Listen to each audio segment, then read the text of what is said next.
Jadi teman-teman semua, tadi kayaknya yang ikut apa dinamika kelompok ya? Tadi pagi ya? Ya, Bu. Tadi pagi. Ya, Bu, iya. Jam berapa tadi dinamika kelompoknya? Jam 7.30 sampai 9.45. Oke. Oh, gitu ya. Oh, jadi yang pagi sekali tidak ada materi. 7.30 ada materi enggak tadi? Tidak ada, Ibu, cuma dinamika kelompok tadi pagi. Oh iya, oke deh. Ini yang 71 ya. Oh, ini jadwal yang di tangan Ibu yang belum dirubah. Ini si jadwal yang lama. Baik. Hai, ada yang berkokok di siang hari. Ayam siapakah itu? Ayamnya siapa itu yang berkokok di siang hari itu? Aduh. Baru bangun tidur ayamnya ya. Ayamnya siapa, Pak Abdal ya? Pak Abdal. Izin Bu, saya login 2 akun ya Bu, karena laptop saya tidak memunculkan gambar di kameranya. Jadi join lewat HP Bu, tapi ada di laptop kok ini lagi. 1, 2, 3, 4, 5, 6, 7, 8, 9. Ada satu orang berarti yang belum hadir. Ya Bu, kurang Pak WMP.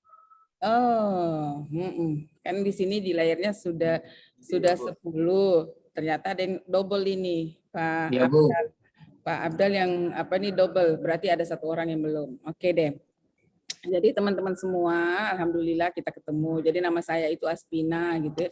Tunggu saya rename dulu. Nama aku jadi double Aspina gitu. Jadi saya rename dulu.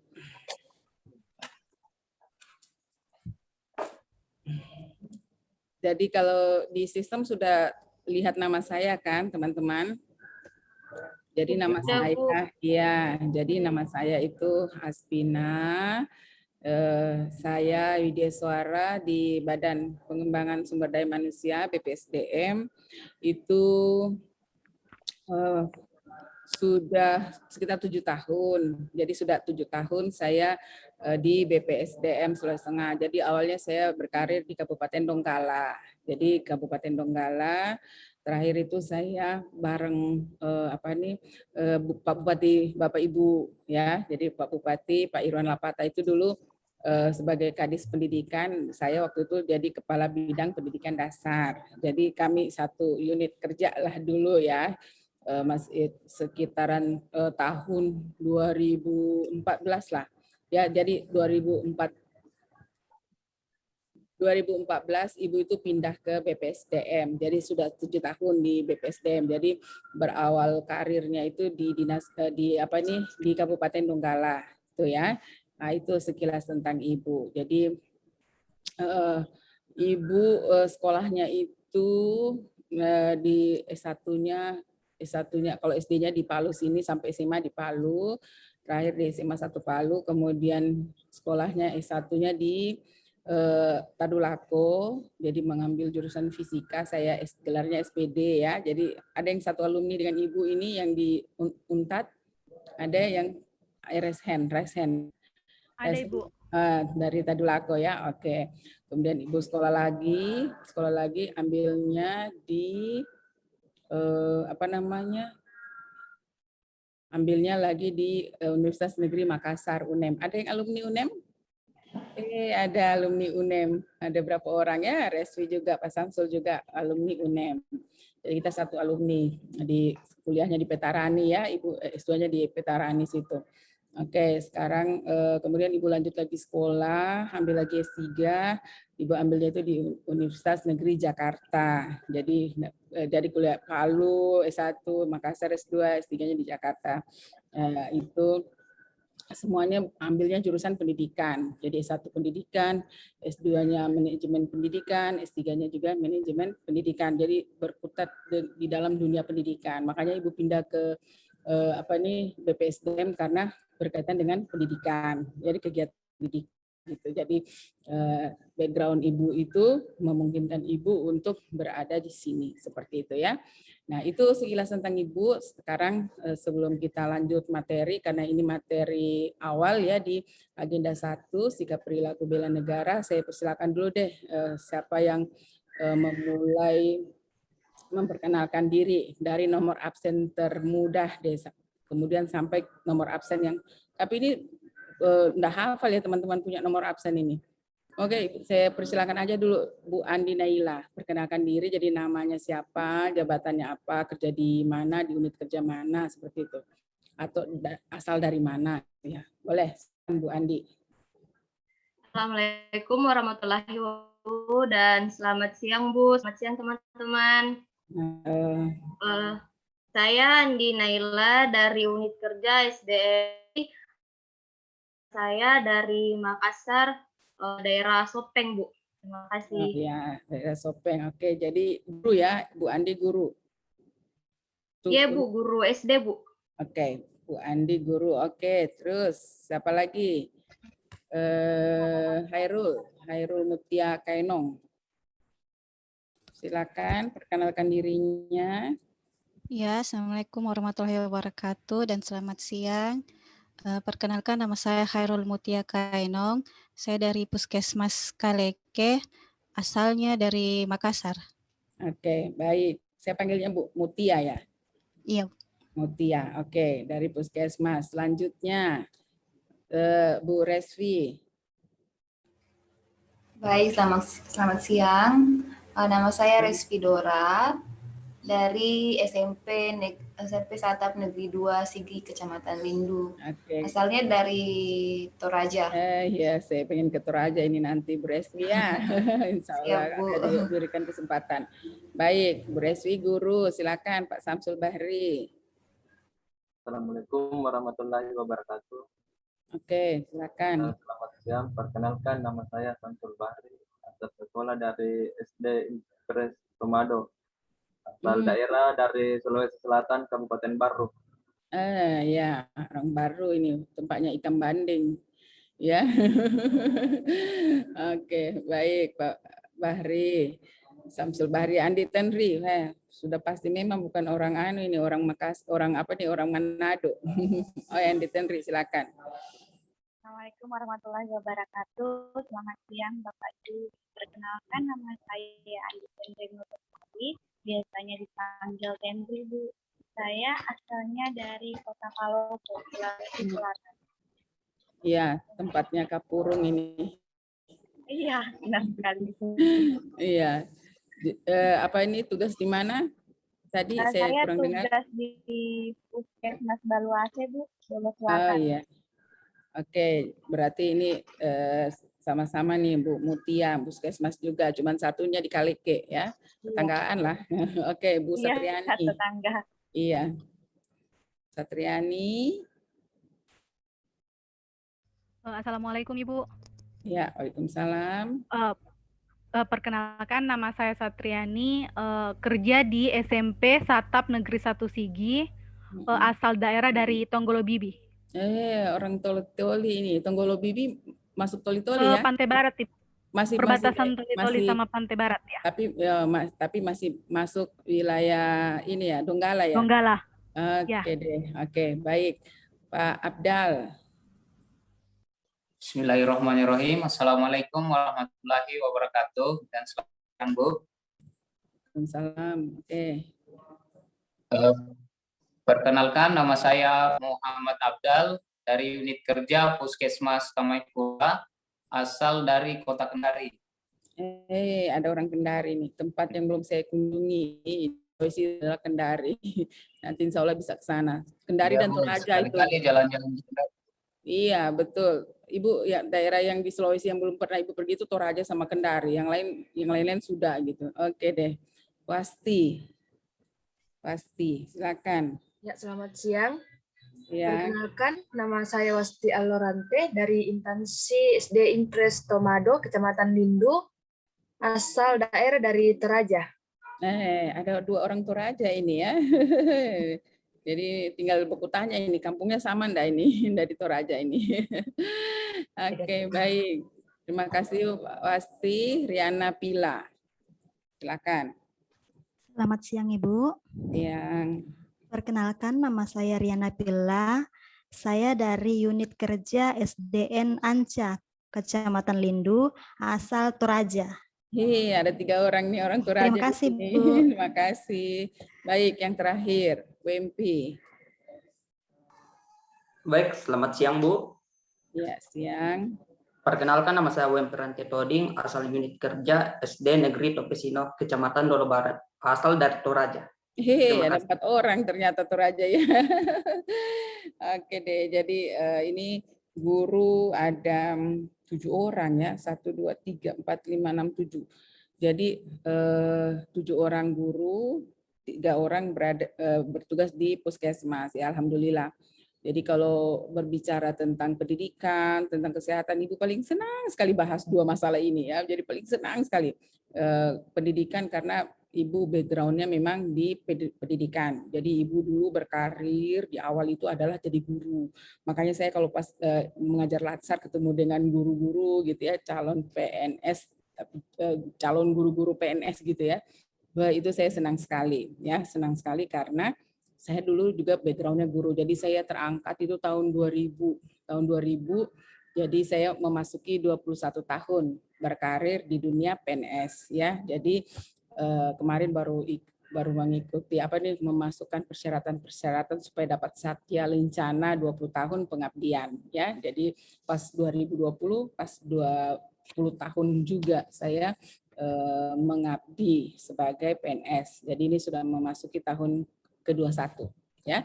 Jadi teman-teman baru mau masuk gerbang di dalam dan sudah berkarir di situ selama lebih 20 tahun.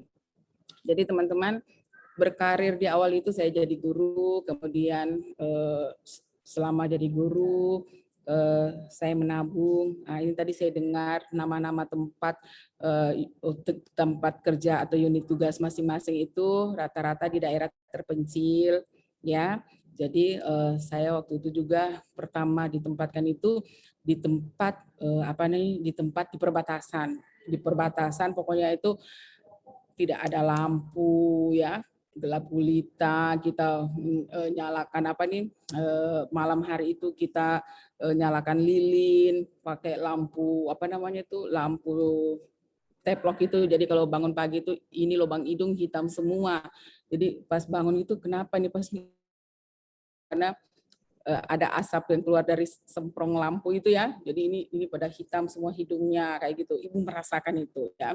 Jadi merasakan bagaimana pengabdi di daerah yang serba kekurangan. Tapi itu adalah berkah bagi saya ya, karena pada saat ditempatkan di daerah seperti itu gaji saya itu full saya terima setiap bulan. Karena tidak keluarkan uang banyak. Beda dengan teman-teman saya yang ditempatkan di kota. Kalau di kota itu semuanya pada beli kan, semua beli. Kalau dari kampung itu mau masak sayur tinggal petik, karena kita tinggal di rumah dinas itu halaman sekolah luas gitu ya, semua ditanam di situ, cabenya, tomatnya, sayur-mayurnya semua ditanam di situ. Jadi kalau mau masak itu enak sekali gitu ya. Jadi kemudian juga kami itu tidak beli beras gitu ya, karena kami selalu diundang oleh masyarakat, misalnya panen dan sebagainya, kami bantu masyarakat panen segala macam. Kami itu juga dapat bagian dari beras, jadi beli beras enggak beli, ikan juga enggak beli, karena di tempat saya itu daerah tambak ikan gitu ya. Jadi kalau panen gitu ya, masyarakatnya itu kami bantu gitu ya, gotong royong istilahnya. Jadi jarang kita beli ikan. Terus dekat juga dengan laut. Nah, itu pokoknya itu enak deh. Jadi beras nggak beli, ikan nggak beli, sayur nggak beli. Jadi untuk makan hari-hari itu istilahnya kita dapatkan dari lingkungan sekitar. Enak sekali. Akhirnya saya bisa nabung. Makanya saya bisa nabung selama 2 tahun, hampir 3 tahun lah saya nabung. Kemudian saya sekolah lagi ambil S2 seperti itu. Karena bisa nabung gitu. Karena ditempatkan di daerah yang bukan di daerah kota, istilahnya di daerah pinggiran perbatasan waktu itu Sulawesi Tengah, Sulawesi Selatan gitu ya. Jadi memang serba keterbatasan, tapi di satu sisi banyak positifnya, istilahnya saya bisa menyimpan duit saya gitu buat saya sekolah lagi. Itu ya. Jadi teman-teman jangan berkecil hati, saya ditempatkan daerah terpencil, karena memang teman-teman mengisi formasi itu. Di sana kebutuhan guru ada, kemudian Anda mendaftar, masuklah Anda di situ. Dan tinggal nanti kita perkuat teman-teman dengan agenda 1. Kita sekarang ini masuk di agenda 1, agenda sikap perilaku bela negara. Ya kan? Nah, hari ini kesempatan ini akan membahas tentang wawasan kebangsaan. Nah, teman-teman kemarin pasti sudah banyak belajar di MOC-nya tentang agenda 1 ini, mulai dari wawasan kebangsaan, isu kontemporer, kesiapsiagaan bela negara. Teman-teman pasti sudah baca modulnya semua sehingga bisa masuk ke pembelajaran yang sekarang. Seperti itu. Ya kan, teman-teman? Ya kan? Oke, nah sekarang sebelum kita lanjut, saya pengen review hasil belajar dari teman-teman semua. Nah, apa yang sudah dipelajari mengenai wawasan kebangsaan. Oke, siapa yang mau duluan? Boleh raise hand. Jadi semua harus bicara, bisa mereview materi yang sudah dipelajari. Semuanya tinggal urutannya, siapa yang mau pertama? Oke, bisa raise hand, angkat tangannya, kemudian dipersilakan. Siapa yang mau pertama? Ayo, kok pada senyum-senyum saja ini? Oke, silakan Pak Abdal. Baik, terima kasih untuk wawasan kebangsaan. Menurut saya wawasan kebangsaan itu adalah pemahaman diri kita mengenai proses terbentuknya negara ini, kemudian bagaimana kita menjaga agar negara kita tercipta ini tetap eksis di dunia modern seperti ini. Itu saja, Bu. Oke, itu saja. Supaya tetap eksis pokoknya, Bu. Di dunia modern kita harus punya wawasan kebangsaan. Oke deh Pak Abdal, terima kasih. Selanjutnya silakan Bu Satriani. Yang sudah bicara bisa turunkan hand-nya. Ya, menurut saya Ibu, wawasan kebangsaan itu adalah kayak cara pandang untuk mengenai jati diri bangsa Indonesia dan lingkungannya, mengutamakan kesatuan, persatuan wilayah, dan penyelenggaraan kebudayaan masyarakatnya, Ibu. Masyarakat berbangsa maupun bernegaranya. Terima kasih. Oke, baik. Terima kasih Bu Satriani. Ada lagi yang mau tambahkan? Itu sudah ditambah sudah ada tadi review dari Pak Abdal dan Bu Satriani. Sekarang siapa lagi yang mau tambahkan substansi materi yang sudah dipelajari? Silakan. Siapa lagi?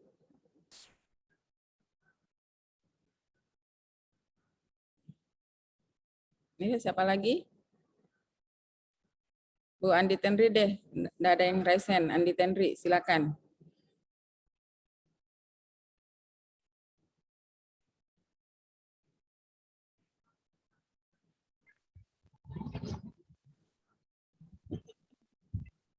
Menurut saya wawasan kebangsaan itu bagaimana kita bersikap dalam kehidupan berbangsa dan bernegara di negara kita sendiri, Indonesia, dalam nilai-nilai seperti kayak nilai Pancasila, dengan nilai bela negara, bagaimana kita caranya menyikapi nilai tersebut dalam perilaku kita dalam kehidupan sehari-hari.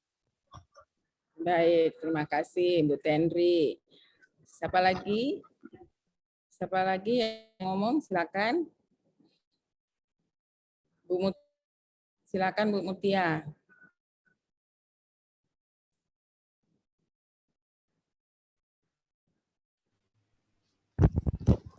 Ya, terima kasih. Menurut saya wawasan kebangsaan itu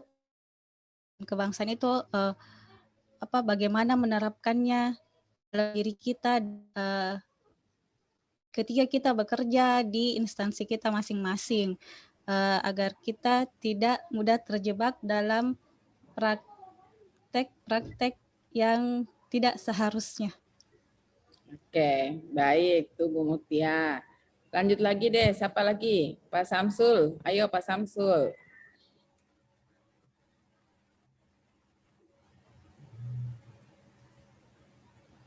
Bu, menurut saya Bu, wawasan kebangsaan itu adalah sudut pandang warga negara terhadap dirinya sendiri maupun dari lingkungan ataupun di lingkungan keluarga, masyarakat, ataupun di lingkungan berbangsa dan bernegara.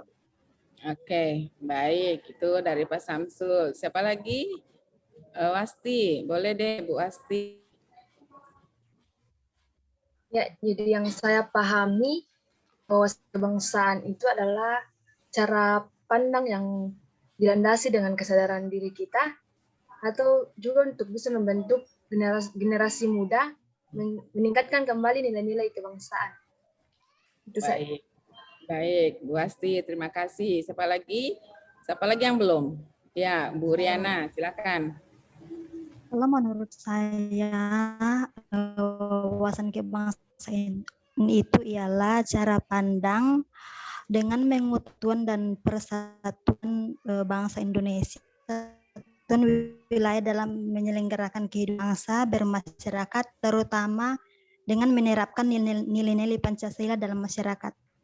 Terima kasih. Oke, baik, terima kasih Bu Riana. Bu Naila lagi, silakan. Wawasan kebangsaan menurut saya adalah kesadaran berbangsa dan bernegara yang meliputi sikap kita dengan cinta tanah air. Oke. Terima kasih. Baik, terima kasih Bu Naila. Bu Resvi, silakan. Baik, terima kasih. Wawasan kebangsaan itu adalah sebuah cara pandang atau konsep tentang dirinya sendiri atau lingkungannya atau negaranya. Jadi bagaimana kita membangun konsep tentang negara kita sendiri yang gunanya untuk mempererat rasa persatuan kita di antara warga negara. Kemudian dalam substansi materi wawasan kebangsaan yang beberapa dibahas adalah sejarah kemerdekaan Indonesia, kemudian sejarah bangsa, pilar-pilar negara, sistem tata negara, nasionalisme, dan bela negara. Terima kasih, Bu. Baik, terima kasih Bu Resvi. Terakhir kayaknya Pak Wempi terakhir. Oke, silakan Pak Wempi. Terima kasih. Seakan mendapat saya wawasan kebangsaan itu adalah cara pandang kita sebagai warga negara harus mengetahui paham terhadap keenam nilai-nilai dasar bela negara. Jadi intinya di sini kita sebagai warga negara itu harus bisa menerapkan keenam nilai-nilai dasar negara itu seperti cinta tanah air, rela berkorban demi kepentingan bangsa, dan mengutamakan produk-produk buatan dalam negeri. Jadi pada intinya di sini wawasan kebangsaan itu kita dia mengajarkan kita untuk cinta terhadap bangsa dan negara. Terima kasih. Baik, terima kasih Pak Wempi. Itu jadi saya pas dengar Pak Wempi bicara, saya itu teringat sama Pak Petrus. Jadi ada teman saya dulu ngajar di SMP dulu itu namanya SMP 6 kalau tidak salah dulu SMP 6 Banawa, tapi sekarang sudah berubah namanya, saya tidak tahu SMP berapa lagi karena ada perubahan nomenklatur. Nah, jadi Pak Wempi cara bicaranya itu teringat saya sama Pak Petrus, kebetulan orang Toraja jadi suami istri, jadi Pak Petrus guru PKN, istrinya Ibu Sarah itu TU di sekolah, jadi suami istri tinggal di kampung itu dan sama-sama bekerja di satu sekolah. Jadi kebetulan sama-sama dari Toraja juga ini Pak Wempi ya. Jadi teman-teman sudah bercerita, sudah mengutarakan ya hasil belajar dari sistem dari LMS-nya, dari MOOC-nya, sehingga sudah istilahnya you know that, jadi sudah tahu apa itu wawasan kebangsaan, substansinya seperti apa. Jadi di sini Ibu tidak lagi menjelaskan wawasan kebangsaan adalah bla bla bla bla, no, Ibu tidak. Jadi Ibu di sini nanti banyak storytelling saja bagaimana sih sebenarnya teman-teman bisa menerapkan nilai-nilai bela negara ya dalam memilih karir sebagai PNS ya, teman-teman ini sebagai PNS. Kemudian apa yang harus dilakukan? Jadi istilahnya Anda sudah tahu, Anda sudah paham, Anda sudah bisa menjelaskan apa itu wawasan kebangsaan. Sekarang tinggal bagaimana Anda menerapkannya. Tadi sudah sempat Ibu dengar ada nilai-nilai bela negara. Nah, nilai-nilai bela negara itu ada 5 ya. Ada 5. Modul yang lama itu 6. Tapi itu sekarang jadi 5, tapi include. Jadi 6 itu sebenarnya sudah dipres masuk di 5 itu. Jadi coba sebutkan dulu nilai bela negara pertama apa? Siapa yang mau sebutkan? Langsung bicara Cinta aja. tanah air. Ya, nilai pertama cinta tanah air. Nilai kedua? Kesadaran berbangsa dan bernegara. Sadar berbangsa dan bernegara. Nilai ketiga? Setia kepada Pancasila. Setia pada Pancasila. Nilai keempat? Rela berkorban. Kemudian punya kemampuan awal bela negara. Nah, awal bela negara. Iya, kemampuan awal bela negara. Sekarang Ibu mau bertanya. Jadi wujud sikap perilaku kita yang dilandasi oleh nilai cinta tanah air. Seperti apa nanti yang Anda mau lakukan? Anda sebagai PNS, sebagai guru, sebagai tenaga kesehatan di puskesmas. Cinta tanah air, perwujudan nilai cinta tanah air itu dalam bentuk sikap perilaku keseharian Anda itu seperti apa contohnya yang mau diterapkan? Siapa yang mau? Silakan Pak Samsul. Kalau dulu baru Ibu ya. Oke, Pak Samsul silakan. Bu, yang kalau cinta tanah air yang diterapkan dalam kehidupan sehari-hari itu Bu, dalam membuang sampah pada tempatnya. Iya. Kita bangun tidur itu kita membersihkan tempat tidur, merapikan tempat tidur, itu saja Bu. Jadi itu salah satu bentuk cinta tanah air itu bangun tidur, membersihkan istilahnya tempat tinggal, kemudian membersihkan lingkungan. Intinya itu ya. Oke, Bu Satriani. Kalau menurut saya Bu, kita sebagai ASN mungkin kita memberikan pelayanan termasuk guru itu memberikan pelayanan kepada siswa, menjelaskan secara baik, pendekatan dengan orang tua siswa itu termasuk salah satu cinta tanah air dalam proses pelayanan publik. Oke, memberikan pelayanan terbaik deh buat peserta didik ya. Oke, bentuk cinta tanah air saya seperti itu. Oke, ada lagi? Saya Bu. Oke, silakan Bu Andi, Tenri. Sama untuk saya cinta tanah air itu saya memberikan pelayanan kepada pasien di mana pasien itu kita rangkul sebagai keluarga kita Bu, keluarga kita sendiri, karena kita satu bangsa satu negara. Kemudian banggakan produk Indonesia dengan memakai batik pada hari khusus untuk memakai batik. Iya, oke. Jadi cinta produk Indonesia gitu ya, batik. Batik itu dicintai oleh bukan cuma Indonesia, dicintai juga oleh dunia gitu ya. Seluruh Indonesia. Seluruh dunia. Jadi sudah ditetapkan menjadi satu produk produk Indonesia yang sudah mendunia. Oke, itu ya. Jadi ada lagi Pak Abdal, silakan. Baik Bu, untuk cinta tanah air, misalkan di lingkungan kerja itu kita datang tepat waktu di tempat kerja agar semua pekerjaan yang diamanatkan kepada kita itu bisa terselesaikan dengan tepat waktu. Oke, baik. Ya, itu bentuk perwujudan cinta tanah air ya, jadi tepat waktu mencintai pekerjaan. Mencintai pekerjaan itu berarti berkaitan dengan siswa yang kita layani. Oke deh, ada lagi? Apa lagi? Perwujudan cinta tanah air. Nah, saya Bu. Iya, silakan. Untuk cinta tanah air yang dapat kita lakukan adalah melakukan penanaman pohon, menjaga kebersihan lingkungan, serta tetap melaksanakan ibadah sesuai dengan kepercayaan masing-masing, Bu. Terima kasih. Baik, terima kasih. Jadi perwujudannya juga memelihara tanah, pekarangan rumah kita ya. Jadi apalagi kalau kita guru. Jadi kalau misalnya Anda di puskesmas ya, kalau lahan puskesmasnya luas, ayo dong tanami puskesmas kita dengan tanaman-tanaman apotik hidup, gitu kan? Kemudian bisa memperkenalkan kepada masyarakat yang datang, ini bagus loh dikonsumsi untuk ini bagus loh dikonsumsi untuk yang hipertensi, ini bagus loh Bu untuk membersihkan paru-paru dan sebagainya. Ayo kita ini tempatnya tempatnya pengobatan herbal, ya kan?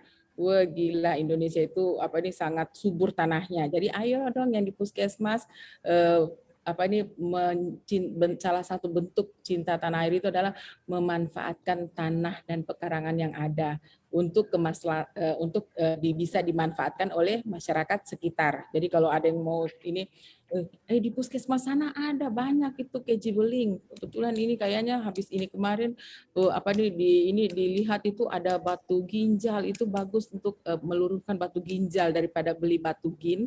Misalnya beli jamu batu gin yang isinya juga dari jibeling misal. Ayolah gitu ya. Jadi itu bentuk cinta tanah air. Nah, memanfaatkan perkara banyak lagi. Teman-teman sudah sampaikan tadi bentuk-bentuk cinta tanah air. Tinggal diterapkan di keseharian. Kemudian sadar berbangsa, bernegara. Itu perwujudan nilai itu seperti apa dalam bentuk sikap perilaku keseharian kita? Ya, siapa yang bisa? Ya, silakan. Ya, silakan. Salah satunya itu Ibu ikut pemilihan umum. Ikut pemilihan, jangan golput ya. Ya, jangan sampai golput karena yang baik itu menjadikan ikut.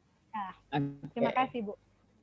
Baik, terima kasih. Ya, Bu Tenri, silakan. Contohnya itu kita mematuhi peraturan yang ada, Bu, baik itu di rumah, di tempat instansi kita. Kemudian jika ada masalah diselesaikan dengan cara musyawarah mufakat, terus menghargai yang lebih tua, kalau dengan yang muda juga saling menghargai.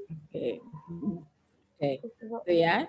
Oke. Jadi ya, Bu Tenri tadi bilang mentaati aturan, salah satunya adalah sadar berbangsa, mentaati aturan yang ada. Ada satu hal yang ingin sekali Ibu mau titipkan sama teman-teman guru. Nah, di kampung, kalau kita berada di kampung, itu jarang sekali orang naik kendaraan pakai helm. Benar kan? Nah, yuk Ibu mau titipkan nih satu nilai yang harus Anda terapkan. Jadi, walaupun di kampung itu tidak ada orang lalu lalang pakai helm, naik motor pakai helm, nah sekarang coba tanamkan sikap perilaku tadi itu, perwujudan dari sadar berbangsa bernegara itu salah satunya taati aturan. Ayo pakai helm guru-guru kalau ke sekolah. Yang pergi ke puskesmas pakai helm, beli helm. Jangan katakan gini, di kampung itu tidak ada orang pakai helm. No, helm itu kan aturan. Benar enggak? Sebagai pelindung diri, ya kan? Nah, guru-guru itu saja dulu. Hal yang sederhana kan? Itu bentuk penerapan nilai bela negara kita. Kenapa kita pakai helm? Tentu untuk melindungi diri kita dari benturan pada saat terjadi kecelakaan yang kita tidak harapkan gitu ya. Tiba-tiba terjadi kecelakaan dan sebagainya. Kita mungkin jalanan licin, berpasir dan sebagainya, kita pada saat jatuh kepala kita terlindungi. Nah, itu dulu. Jangan nanti pas kesana kemari guru-gurunya enggak pakai helm gitu. Terus anak muridnya juga enggak pakai helm. Nah, kalau teman-teman guru sudah bisa menerapkan ini, nanti siswanya itu diajarkan ya, yang dari SD, SMP ya, ada tadi guru SD, guru SMP. Semua siswa yang datang ke sekolah, misalnya dia naik motor ya naik motor. Kalau tidak naik motor ya nggak usah dipakai helm. Jangan juga dia jalan kaki ke sekolah, pakai helm juga, harus ke sekolah pakai helm gitu ya. Jadi kalau dia naik kendaraan, pakai helm, ayo pakai helm. Jadi jemput anak murid kita itu kondisinya dia pakai helm. Karena nanti ini akan membentuk sikap perilaku mereka taat pada aturan anak didik kita. Tapi dimulai dulu dari diri kita. Saya dulu di kampung kerja ya. Jadi teman-teman guru itu tertawakan. Ini Bu Aspina, di kampung ini tidak ada orang pakai helm Bu kesana kemari, tapi saya keluar kemana-mana itu pakai helm. Wah, saya pakai helm. Jadi saya sudah beli helm, saya jadi biasanya yang bonceng saya tidak pakai helm. Ya, saya yang dibonceng pakai helm gitu. Karena saya sudah bawa helm saya dari Palu. Saya simpan di sana, jadi mau keluar kemana-mana saya pakai helm. Karena bentuk tadi, penerapan nilai bela negara taat pada aturan. Ayo teman-teman, walaupun di kampung, padahal di kampung, tapi itu untuk keselamatan, untuk keselamatan diri dan orang lain seperti itu. Nah, anak murid saya juga begitu, kan anak-anak di kampung itu anak-anak itu ke sekolah itu naik motor dia. Jadi saya minta mereka, ayo kita nabung beli helm. Jadi ada lokal wisdom itu, muatan lokal itu bercocok tanam. Nah, itu setiap hari Jumat kami bawa hasil panen dari sekolah itu dijual di pasar pagi-pagi. Ya, kemudian jadi pada saat pelajaran mulok itu sore itu kami sudah panen, paginya itu kami sudah jualan di pasar, mengajarkan anak-anak tentang entrepreneurship. Kemudian hasilnya itu kami kumpulkan. Jadi kami kumpulkan untuk beli helm. Jadi anak-anak itu membeli helm itu dari hasil jualan hasil kebun kan kami itu halamannya luas sekali itu sekolah. Jadi tanam jagung, tanam kacang gitu ya. Hari pasar kami jualan. Jadi ada muatan lokal kan, muatan lokal itu kami ajarkan anak-anak untuk berniaga, entrepreneur kami ajar gitu. Oh, jadi itu mereka nabung, akhirnya mereka punya helm. Jadi pas ke sekolah mereka sudah naik helm, sudah pakai helm. Awalnya tidak ada yang pakai helm. Akhirnya terbangun sikap perilaku tadi, taat pada aturan. Tapi dimulai dari diri dulu. Jangan anak-anak disuruh, anak-anak bahaya kalau tidak pakai helm. Tapi pas gurunya ke sekolah tidak pakai helm. Itu salah satu bentuk penerapan nilai-nilai bela negara. Ya, ada lagi Pak Abdal, silakan. Contoh kesadaran berbangsa. Contoh kesadaran berbangsa dan bernegara.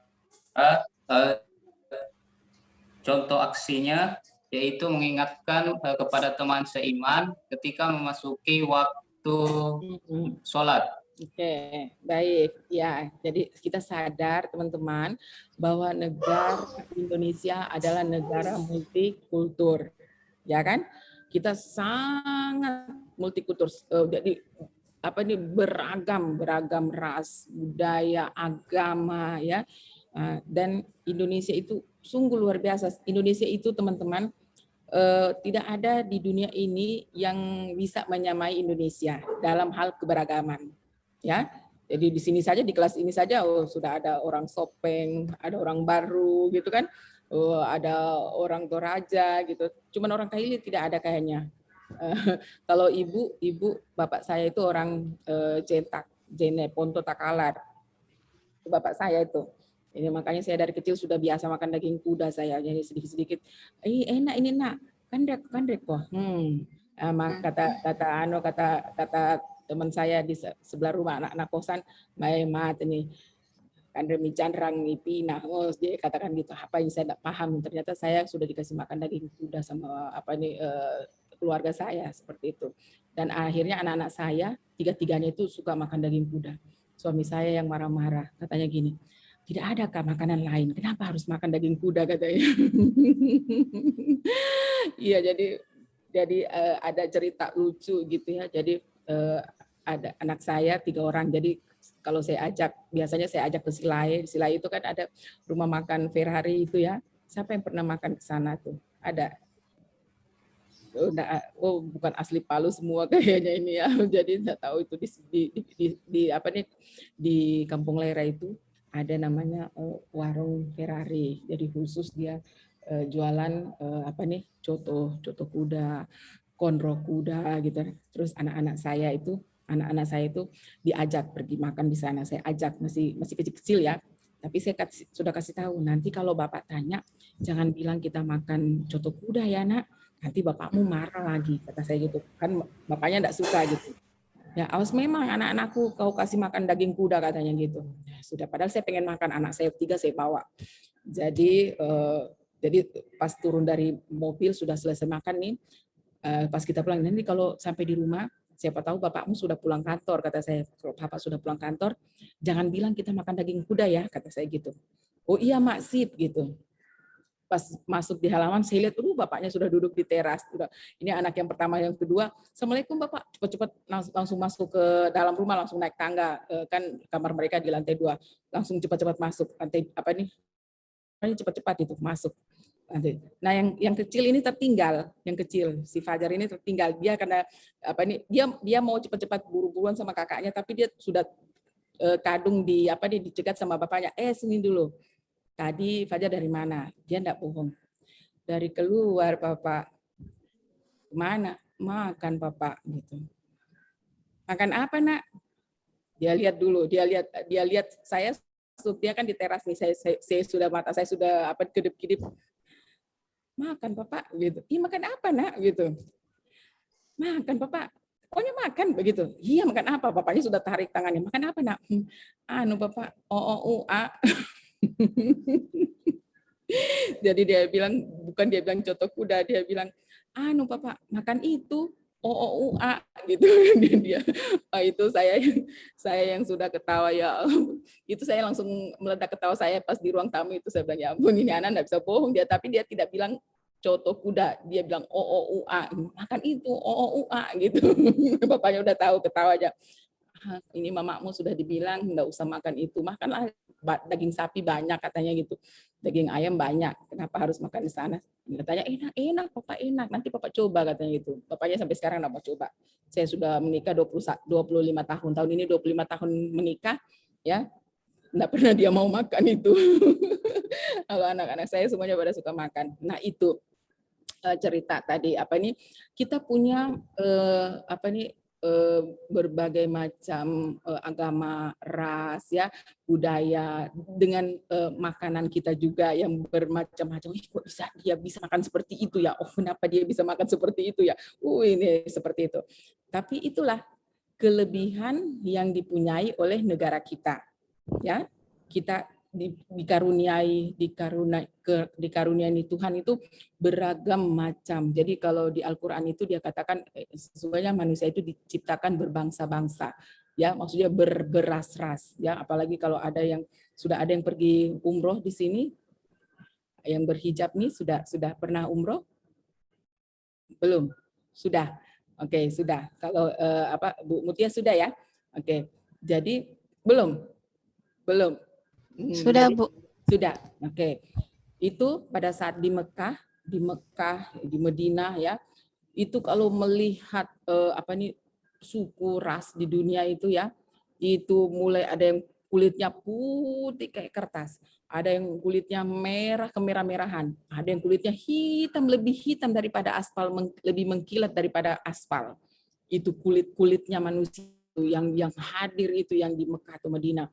Itu saya menangis. Sungguh Tuhan itu menciptakan kita dengan berbagai macam bentuk, ya, dengan berbagai macam warna kulit. Hanya itu yang membedakan kita, hanya warna kulit yang sedikit, ini kulit yang berapa mili lagi nih ya, sedikit tipis sekali kulit ini ya, kulit ini tipis, tapi di dalamnya sama, ya kan, daging, darah, ya, tulang ada di dalam.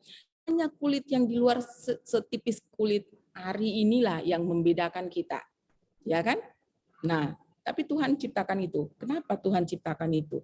Kalau Anda amalkan sila pertama ketuhanan yang Maha Esa, bahwa kita itu diciptakan dengan berbagai macam bentuk, warna kulit, ya, dari suku yang berbeda, dari agama yang berbeda, dibuatlah sedemikian itu supaya Anda bisa hidup berdampingan. Tapi tentunya harus sadar bahwa kalau umat Muslim kali sehari mencintai Tuhan, kan gitu, melakukan pengabdian kepada Tuhan, menyerahkan semua kasih kepada Tuhan, maka tugas kita adalah menyayangi, ya, mengasihi semua ciptaannya.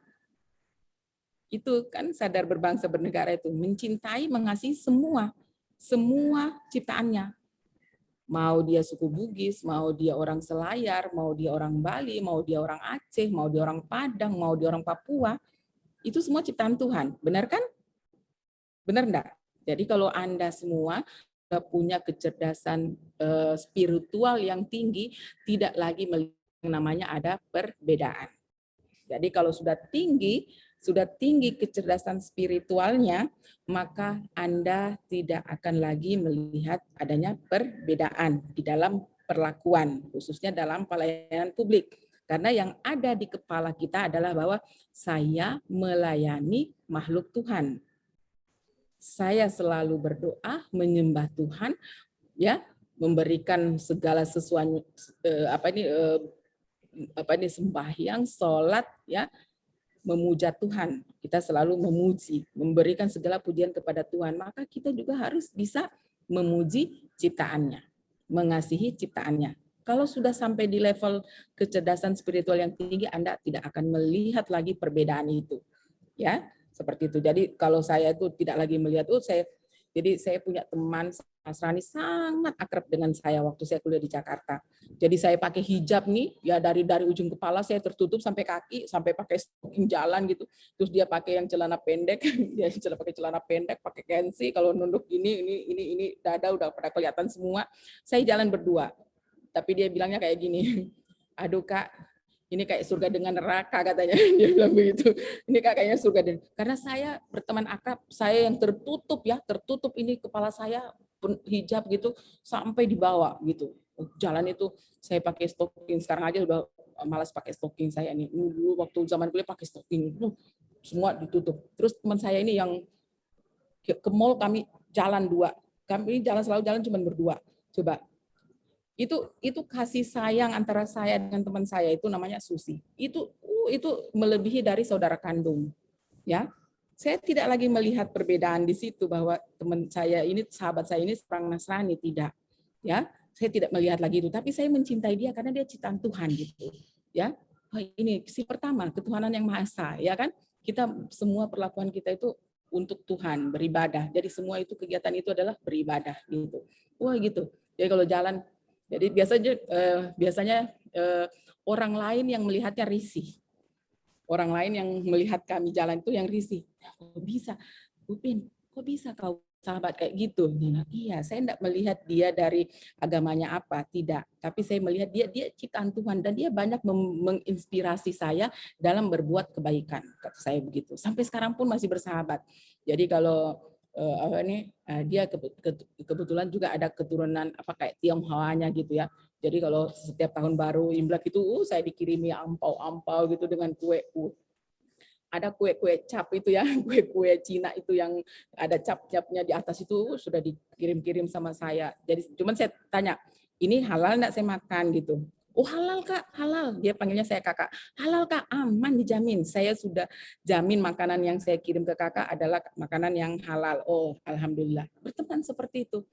Tidur kadang dia tidur, teman saya kuliah dia tidur di kosan saya gitu. Kadang pembantunya, jadi pembantunya itu pakai seragam kayak di film-film drama itu loh. Drama Indonesia yang pakai seragam, hari ini pakai seragam biru, besok seragam hijau gitu ya. Pembantu-pembantunya seperti itu. Nanti itu tiba-tiba datang, pakai baju orange nih, apa ini pakai baju ini lagi biru atau gitu ya. Antarkan saya makanan di kosan saya. Kadang saya ngekos waktu kuliah, diantarkan. Itu saya ada Bibi, dia panggil Bibi, itu nganterin makanan Kak, tadi saya mampir di rumah makan, jadi sekalian Kakak saya beliin gitu. Oh iya, alhamdulillah bisa irit nih orang yang lagi ke kos sekolah gitu.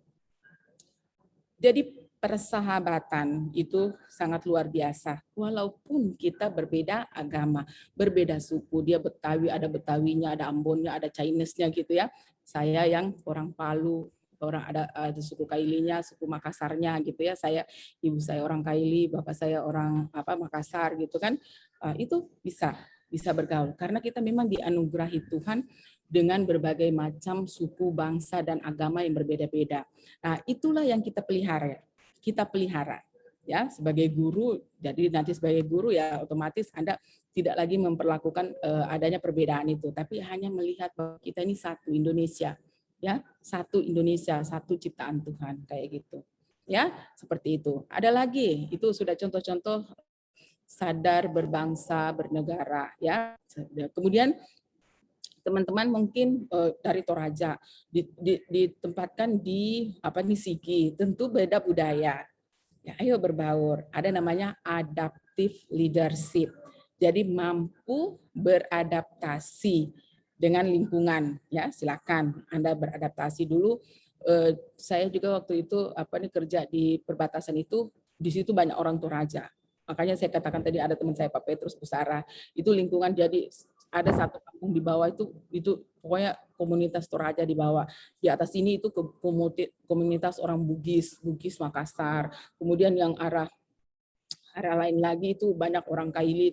Jadi di situ tempat pertemuan berbagai macam suku, tapi damai di situ ya, damai di situ. Pada saat kami membangun musola, ini banyak ya anak-anak Muslim yang ikut bantu gitu. Itu sungguh indah Indonesia ya, dan itu tidak didapatkan di tempat lain. Anda lihat negara-negara lain kayak Myanmar ya, orang agama ini membenci agama ini gitu ya, saling benci mereka, akhirnya negara tidak aman karena yang ada perang terus. Nah, itulah kelebihan kita Indonesia.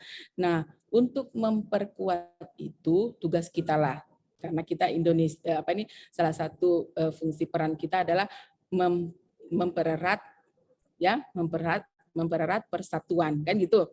Mempererat persatuan. Jadi kita ASN ayo berbaur. Ayo saling berkunjung. Dulu saya punya rumah saya itu dikontrakan. Jadi di depan itu sering dilakukan kebaktian.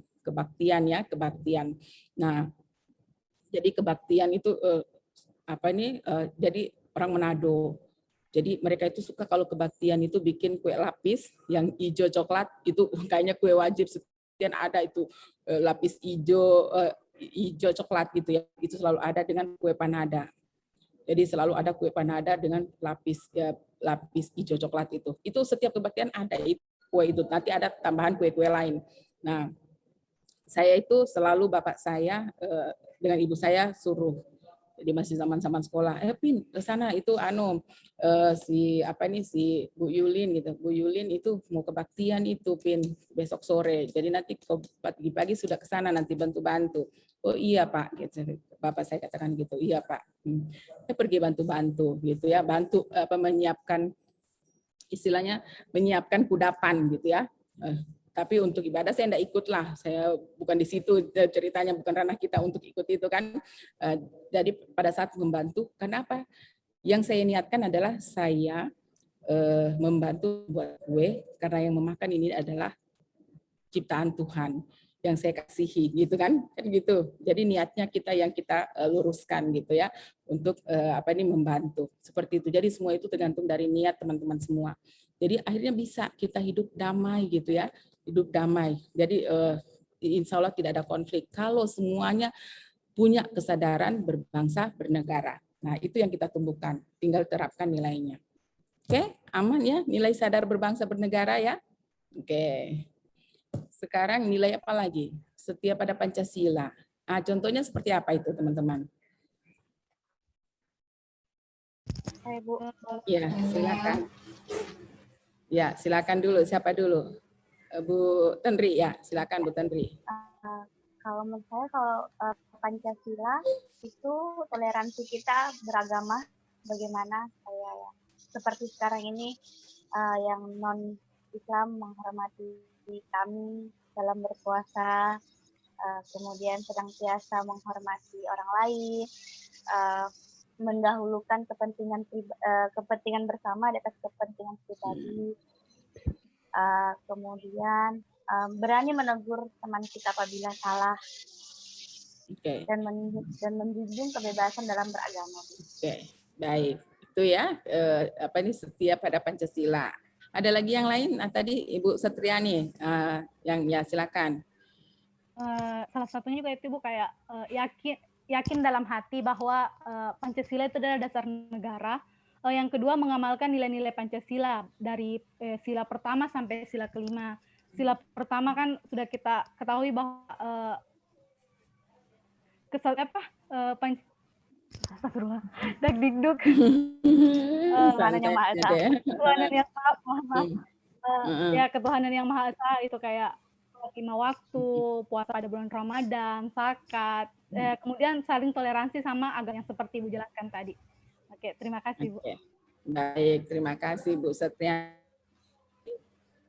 Siapa yang mau berbicara lagi berkaitan dengan penerapan nilai bela negara setiap Pancasila.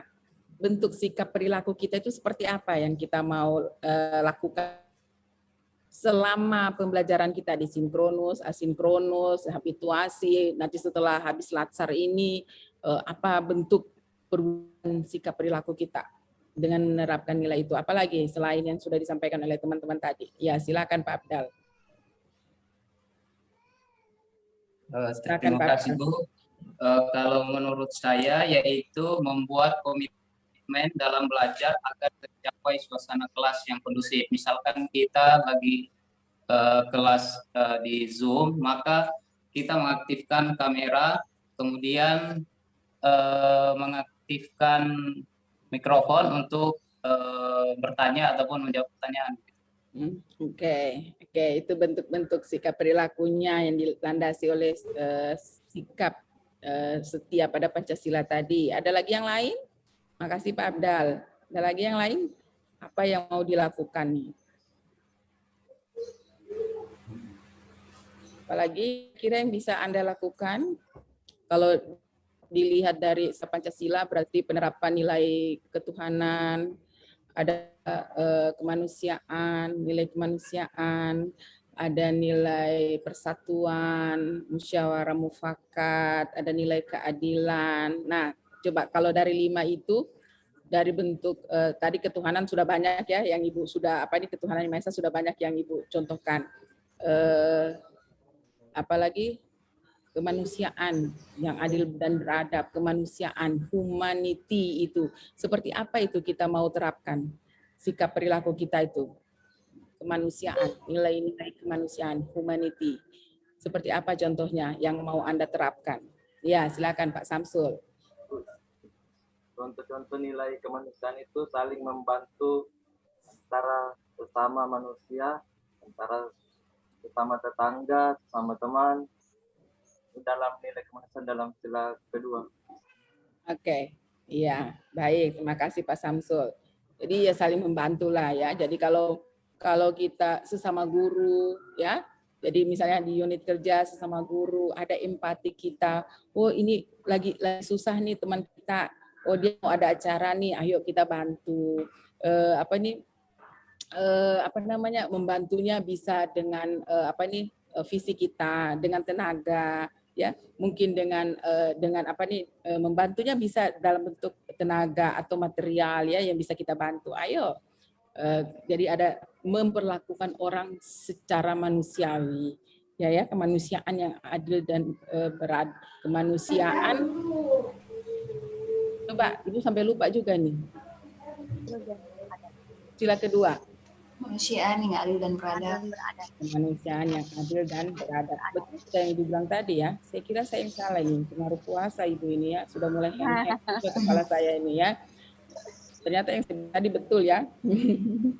Jadi kemanusiaan yang adil dan beradab. Kita memperlakukan manusia lain dengan adab yang kita punya gitu ya. Nah, seperti itu. Selain tadi membantu tetangga, membantu teman-teman kita, khusus teman-teman guru, membantu siswa kita, apalagi yang bisa kita lakukan? Selain itu, yang sudah disampaikan teman-teman kita lagi, apalagi yang bisa kita lakukan dengan penerapan tadi kemanusiaan, saling adab. Ya, silakan. Mungkin kayak memberikan sumbangsi kepada yang terjadi bencana alam, misalnya kayak memberikan sumbangan ke bencana alam, bukan memberikan ke bencana, memberikan bantuan ke orang-orang yang terkena musibah, begitu Bu. Iya, oke, baik. Jadi kalau teman ada yang nonton YouTube, Ibu ini kan setiap hari suka nonton YouTube gitu ya. Wah, Ibu ini penggemar YouTube ini, tapi Ibu suka nonton yang sesuatu yang bermanfaat, berguna gitu ya. Jadi itu contohnya kayak kemarin ada komunitas warga Indonesia yang saling bahu-membahu membantu, akhirnya terbangun sumur di Afrika ya. Ada di Afrika itu kan krisis air tuh, nggak ada air bersih. Kemudian mereka bangun sumur. Itu komunitas anak-anak Indonesia membangun sumur di sana. Humanity, kemanusiaan, nilai-nilai kemanusiaan dikedepankan. Nah, kita juga seperti itu. Jadi nilai peduli kita tentang kemanusiaan itu ayo kita. Jadi pada saat ada seperti teman sampaikan tadi, bahwa pada saat ada bencana kita cepat turun simpati, empati kita dengan memberikan bantuan baik tenaga, material dan sebagainya. Bantu dengan doa pun ya. Jadi kita membantu dengan doa. Saya Bu tidak bisa, tenaga saya tidak bisa ke sana untuk membantu. Saya mungkin tidak punya cukup materi Bu untuk membantu. Tapi Anda boleh dengan doa misalnya berdoa dengan khusyuk kepada Tuhan supaya teman-teman kita misalnya diberikan kesabaran, ketabahan dalam menghadapi musibah. Itu bentuk-bentuk sikap perilaku kita kan dalam humanity, dalam kemanusiaan. Nah, itu contoh-contoh, banyak lagi yang bisa Anda explore dalam sikap perilaku kita dalam penerapan setia pada Pancasila ini, khususnya di sila kedua. Persatuan. Kalau persatuan Indonesia itu seperti apa bentuk sikap perilaku kita? Boleh yang lain lagi ya, silakan Bu Mutia. Contohnya tidak mudah terprovokasi. Ya, oke. Jadi misal seperti kasus pengeboman gereja kemarin itu yang di Makassar, kan itu dia katanya dia pakai cadar toh. Nah terus kita sebagai umat Muslim jangan mudah terpengaruh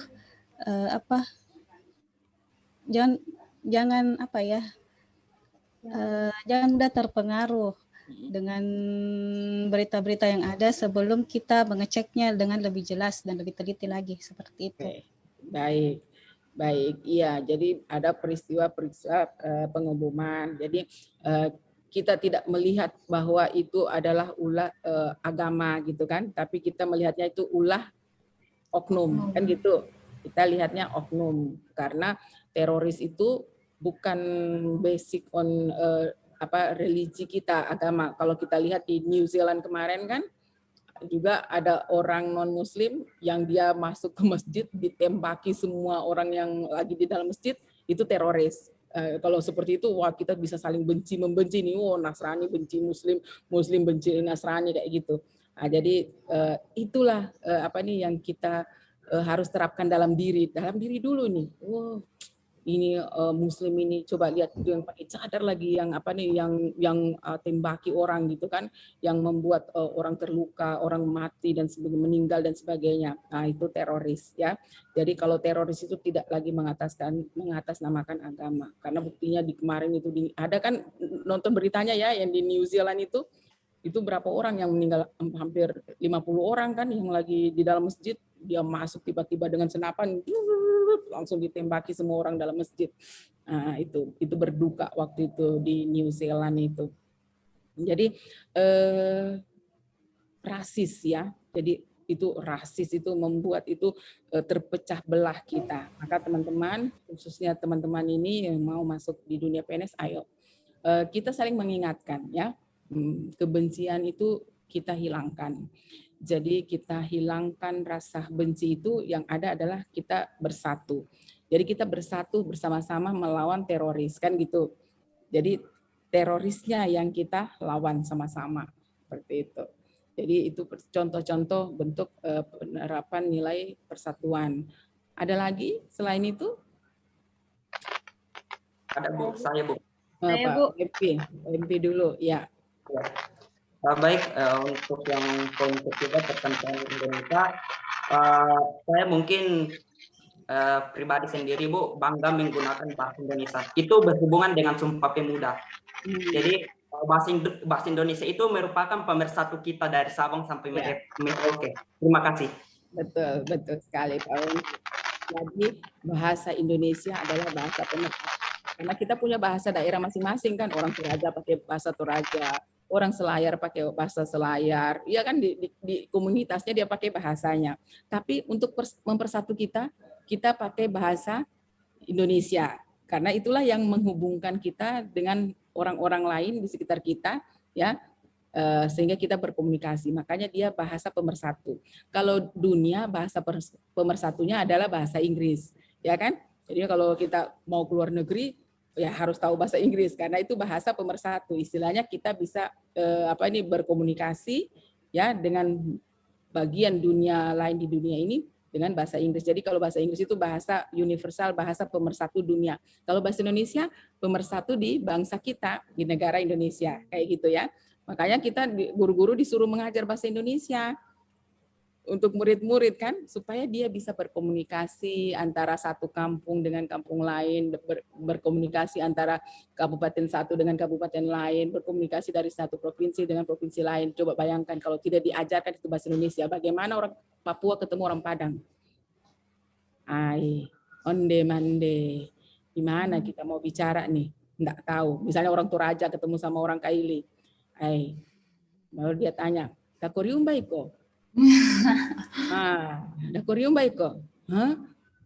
Paling matanya aja yang melotot karena tidak tahu. Tapi karena ada bahasa Indonesia, kita bisa komunikasi sebagai pemersatu. Iya, oke. Jadi kita pemersatu Indonesia adalah bahasa. Ya, bayangkan itu. Kita bayangkan berapa suku?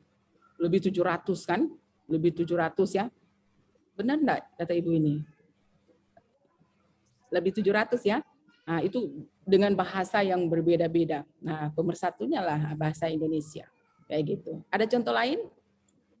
Selain tadi penggunaan bahasa Indonesia? Saya, Bu. Ya, silakan. Untuk terus menjaga persatuan dan kesatuan bangsa itu, karena kita ini negara Indonesia yang terdiri dari beragam budaya, suku, kita tidak boleh menganggap diri kita, suku kita atau golongan kita itu lebih daripada suku yang lain atau golongan yang lain. Artinya kita harus menganggap kita semua sama, satu bangsa dan satu negara, agar tidak ada yang merasa lebih rendah ataupun lebih tinggi dari yang lainnya. Iya. Kalau ya betul itu kayak yang disampaikan oleh Bu Reswi. Jadi saya juga kalau saya biasanya mengajarkan ke anak-anak saya, "Mak, itu orang itu, Mak, suku ini dia itu, Mak. Apa? Kenapa? Masa, Mak, gini ya, misalnya tiba-tiba masa, Mak, gini. Nah, jadi saya selalu katakan setiap suku itu punya kelebihan dan punya kekurangan. Ya. Biasanya kalau berteman itu ada yang satu suku itu mengedepankan nilai kebersihan. Itu orang bilang napaci betul-betul. Biar rumput di halamannya tidak ada tumbuh, baru mau tumbuh saja itu sudah dicabutin. Ada suku begitu. Betul-betul halamannya itu licin. Saya punya beberapa teman itu ya, yang satu suku gitu, nggak usah saya sebutkan sukunya. Tapi setiap saya ketemu teman yang dari suku ini, itu rumahnya bersih. Lantainya, padahal ini lantai bukan tegel, bukan keramik ya, lantai semen biasa, itu bisa dipakai bercermin, coba. Setiap saya, bersih sekali ya, ini kelebihan dari suku ini gitu. Nah, itu biasanya saya pakai untuk pelajaran ke anak-anak saya. Coba kamu lihat tuh orang-orang ini. Itu bersih sekali. Coba kamu ini rantasa. Dede rantasa sekali. Kenapa ini caparuni? Kalau orang bilang caparuni sekali kita ini. Maksudnya suku kita kok caparuni sekali, ini kok kotor sekali, caparuni sekali. Coba ikut itu suku itu. Jadi kita setiap suku itu, betul kata Bu Reswi tadi, tidak meninggikan dan merendahkan, tapi sebenarnya kita setiap suku itu punya kelebihan, pastinya juga punya kekurangan. Nah, makanya kita ini saling belajar. Dari suku sana itu punya kelebihan ini, gitu. Itu pantang menyerah.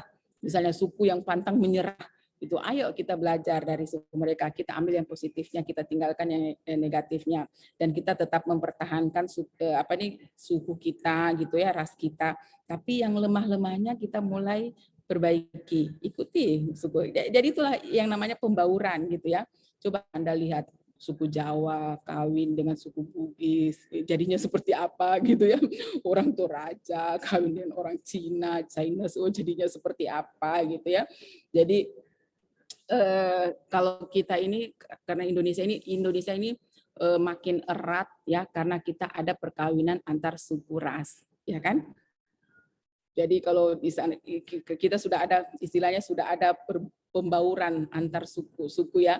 Misalnya saya orang Kaili kawin dengan orang Makassar kayak gitu ya. Jadi adat kebiasaan orang Makassar masuk ke diri saya, dan dari Kailinya berbaur ke misalnya ke suami saya. Tiba-tiba saya kawin dengan suami saya orang Bugis kayak gitu kan. Ini sudah ada dari suku Kailinya beda, dari Makassar beda, kawin lagi dengan orang Bugis, ini lagi beda gitu ya. Jadi ada perbedaan, tapi banyak juga persamaannya. Itulah Indonesia, tapi kita mesti menjaga. Jangan sampai kata-kata kita keluar, memang dasar orang Kaili. Begitu memang kalau orang Kaili kayak gitu. Saya punya saudara Makassar gitu ya. Bilang, oh memang ini orang Kaili, kata gitu. Biasanya saya marah, jangan bilang begitu. Kita ini sama, kita ini kebetulan saja kamu dilahirkan dengan suku ini dan saya suku ini, seperti itu ya. Tapi kita sama Indonesia, dan itu sungguh anugerah yang luar biasa Tuhan berikan kepada kita. Ya, kalau Anda pergi ke Eropa sama semua orang. Ada, ya, sama semua. Tidak ada multikulturnya itu sedikit sekali, kecuali ada imigran yang masuk gitu ya, baru ada perbedaan itu, mereka satu sama semua gitu ya. Jadi makanya mereka itu sangat rentan. Kalau kita memang berdirinya negara ini sudah dengan multikultur, nah, seperti itu. Oke, itu persatuan. Sekarang kerakyatan ya. Bunyi sila keempat. Kerakyatan yang dipimpin oleh hikmat kebijaksanaan dalam permusyawaratan perwakilan. Nah, perwujudan sikap perilaku kita seperti apa itu di situ? Di sila keempat. Menghargai orang lain, Bu. Oke, menghargai pendapat orang lain. Andila Ila, Pak Abdal. Memilih pemimpin secara langsung atau mengikuti pemilu, Bu. Ah, gitu, pemilu. Jangan sampai golput ya. Ada lagi yang lain? Cukup itu saja. Ini, Bu, menyelesaikan masalah atau konflik dengan musyawarah, Bu. Oke, iya. Jadi nanti teman-teman kalau bertugas di kerjanya masing-masing itu biasanya ada perbedaan, biasanya ada konflik, ayo selesaikan dengan komunikasi, dengan musyawarah, dengan mufakat, ya. Itu selalu ada, karena konflik di setiap organisasi atau di unit tugas itu selalu ada. Nah, sekarang bagaimana memanage konflik yang ada dengan mengedepankan musyawarah dan mufakat. Ayo komunikasikan. Nanti teman-teman kalau misalnya bertugas, wah ini ada konflik guru sana dengan ini, kepala sekolah dengan sana, TU dengan guru, TU dengan kepala sekolah, ini sudah kacau balau nih. Nanti kalau pas jalan, saya takut jalan sama teman ini, nanti dikira saya berteman dengan dia, jadi saya nanti dimusuhin oleh ini. Kan kayak gitu-gitu kan, itu artinya ada konflik. Nah, caranya bagaimana? Caranya ayo duduk sama-sama. Ya. Utamakan komunikasi. Musyawarah mufakat itu kan intinya adalah komunikasi. Benar enggak? Benar kan? Inti dari musyawarah dan mufakat itu ada komunikasi. Nah, dibicarakan gitu ya. Jadi ayo bangun ini musyawarah dan mufakatnya. Itu yang kerakyatan. Apalagi kira-kira itu bentuk sikap perilaku selain itu yang bisa menunjukkan nilai kerakyatan itu. Apalagi? Ya, Bu. Ya, Bu Wasti, silakan. Mungkin dalam kehidupan sehari-hari itu tidak memaksakan kehendak kepada teman kita, atau mengutamakan musyawarah dengan teman saat terjadi suatu permasalahan dan selalu melaksanakan setiap keputusan bersama yang sudah disepakati dengan penuh tanggung jawab. Oke, iya. Jadi sudah ada kesepakatan, ayo kita jalan-jalan, sudah itu kan cuma di rapat itu. Ada kadang-kadang kayak gitu. Itu kan cuma rapat itu. Ya rapat ya sudah, hasil rapat gitu. Emang gue pikirin EGP gitu kan. Nah, ayo hormati keputusan bersama dan kita terapkan sama-sama. Ayo. Jadi kita sudah harus mulai berubah mindset kita kan. Jadi mindset dulu yang harus kita rubah. Oke, itu sila keempat. Sila kelima, keadilan sosial bagi seluruh rakyat Indonesia. Seperti apa itu perwujudan sikap perilaku kita? Kalau menurut saya, Bu, kita tidak bisa membanding-bandingkan, salah satunya sebagai guru kita tidak bisa membanding-bandingkan siswa. Jadi kita harus memberikan harus adil kepada seluruh siswa. Gitu, Ibu. Oke, adil. Adil itu seperti apa sebenarnya adil itu yang ada di kepala teman-teman ini?